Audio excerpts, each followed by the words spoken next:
Hi there and welcome to the Strensham Airbase. Obviously it's 2020, so it's slightly different to other years. We would have loved to have you here today. What we're going to do is take a sneak peek behind the scenes and give you a bit of an insight into what happens and what you wouldn't normally see on the open day. So if you follow me, we'll take a quick trip around the base and I'll show you some of the areas behind the scenes. So this is the charity room. This is where the charity staff will actually meet and greet any visitors that come to base to offer donations or for other purposes. We actually use this as our training room. As part of their commitment to ongoing education, we need to maintain our skills and actually do a lot of study. And this is where we will actually undertake some of our simulations and also our classroom-based practice. Okay, so this is our clinical stores, okay, and in this area is where we actually make sure that every day we check through an area of the bag.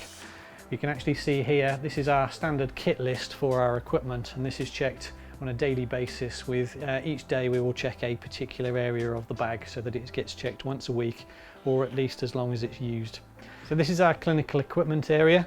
As you can see, it's colour coordinated, which responds to the colour of the bag, which allows us to find equipment quickly if we're in a hurry and had to go to a secondary tasking. The red bag is our primary bag. The green bag again is our basic life support equipment. The blue is our transfer bag, which we would carry if we were going with a patient actually on a road ambulance, and the black contains our monitoring equipment for the defibrillator monitor. We also do a considerable amount of training as part of our practice, and what we've got here is actually dedicated areas that actually have the equipment needed to perform each area of training.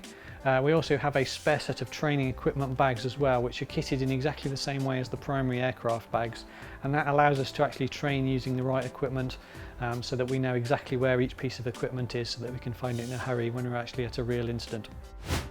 So welcome to what is our crew room and kitchen. This is an area that the actual crew can relax and take a little bit of downtime just after they've done a mission.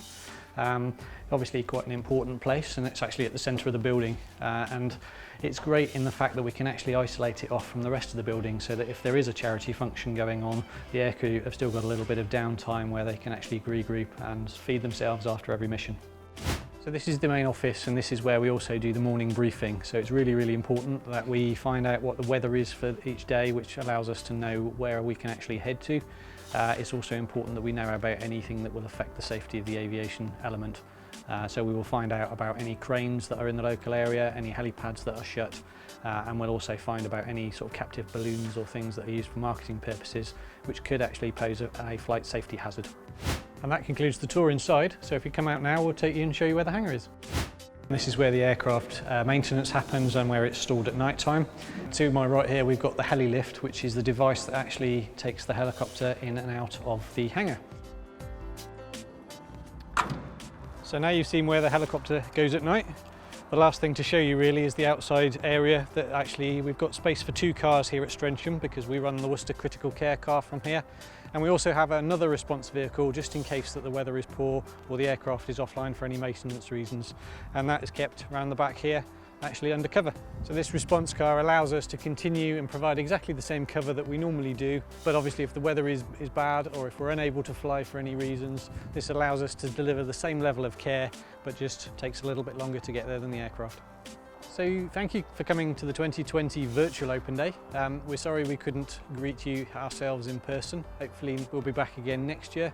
If you have any questions, then please put them in the comments below.